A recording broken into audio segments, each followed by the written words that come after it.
So we look for viable businesses from either Africa or the Caribbean markets, and we encourage them to expand into North America using Brampton as their launchpad. Welcome to Afri-Canada Stream. Today, we take you inside the 5th annual Ethiopia-Canada Business and Investment Forum, where we've interviewed government officials, investors, and industry leaders. Join us as we uncover the insight and opportunities shaping economic cooperation between Ethiopia and Canada. This forum is organized in partnership with WAFA Marketing and Promotion, the Canada-Africa Chamber of Business, and the Ethiopia Embassy in Ottawa. And now, Uche Okugo, Investment Attraction Coordinator, Africa and Caribbean Markets, City of Brampton, Canada. My name is William Muyuku.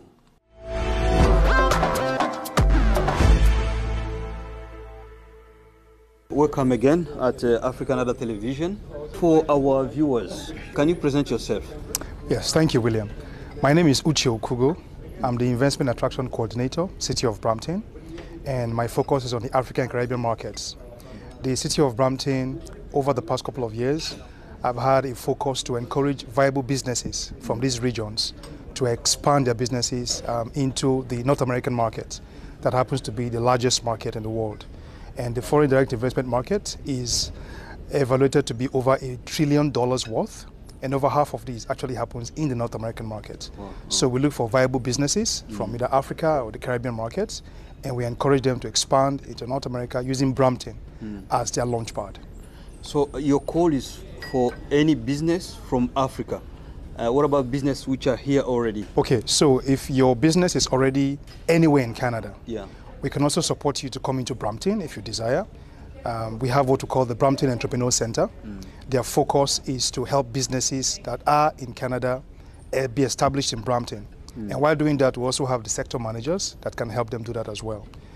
And the whole idea is because Brampton is actually Canada's fastest growing big city, and we've got viable sectors with very current investments that have attracted both the provincial and the federal government to look at those companies in Brampton as well. Is there some sector that you want people to come and establish themselves in Brampton, or any kind of business can come to Brampton? So with the sectors that we have thriving in Brampton, it practically cuts across all sectors. So in Brampton, we have the advanced manufacturing sector. We have the food and beverage processing and packaging sector. We also have the medical technology sector. We have the innovation technology sector. We have cybersecurity as well as logistics, which covers import, export, and distribution. So every business would fall into at least one of these sectors. And we're encouraging businesses to take advantage as well and come in. So now we are here at this forum.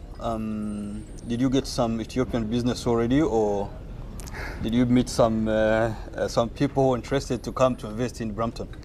So it's an interesting question. When I was seated in the event, before the introduction, I was just looking around and I was like, I don't know anybody here, what businesses are present and all that. And when they did the introduction, I heard some remarkable businesses, and I'm like, oh, there are people here that I should meet. And I have met a couple of them.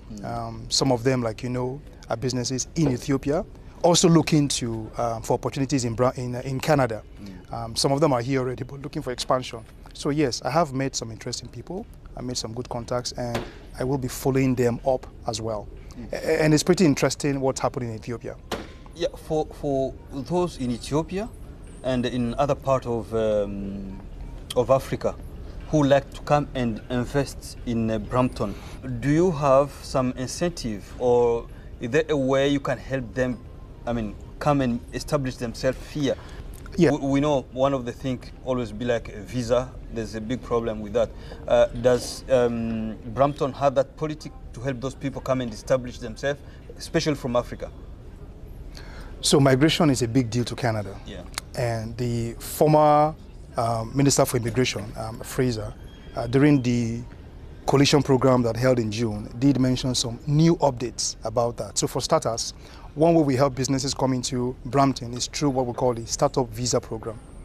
It's a pretty unique visa program that supports startup businesses to come into Canada and it is also a pathway to permanent residency application. So for example, the founder or co-founders are covered, and their families are covered as well to apply to come into Brampton. We also have different visa streams that support businesses to come in with a work permit as well.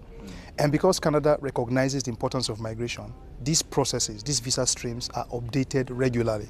So whether you are a startup business or whether you are a business looking to invest and establish in a greenfield business in Brampton or anywhere in Canada, your visas are almost guaranteed. And the major change is that the time lapse that they used to take is becoming narrow. So for example, the startup visa program used to take forever, so to speak. But now the government is saying, while you apply for a startup visa program, we can issue you a work permit to come into Canada and start up, such that when your visa program, the startup visa program is effected, you can just continue. There's no pause per se. Now there is this guy, he's from Ethiopia, in the north of Ethiopia actually, and there is another one actually who's watching us from Zimbabwe, and this guy, they always think it's hard for them to come and do business in Canada. If you had 2 words to tell them, can you look at the camera and tell them? 2 words? Yeah, to come and invest in Brampton. Attractive and competitive. Thank you. You're welcome.